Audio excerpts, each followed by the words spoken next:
Siapa yang sayang Allah, perbanyakkan la ilaha illallah. Siapa yang sayang Nabi, perbanyakkan Allahumma salli ala Sayyidina Muhammad. Siapa yang sayang diri sendiri, perbanyakkan astaghfirullahalazim.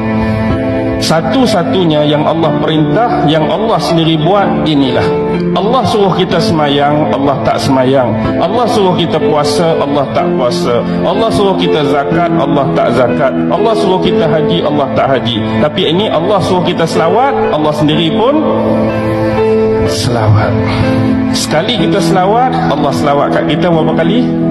10 kali kita selawat, 100 kali. 100 kali kita selawat, 1000 kali. Apa lagi yang kita nak kalau hari-hari 1000 kali Allah selawat atas kita? Tapi dah kita tak mau, kita abaikan selawat, kita lalaikan selawat, kita lekakan selawat. Kalau orang tahu fadilat dan kebesaran selawat,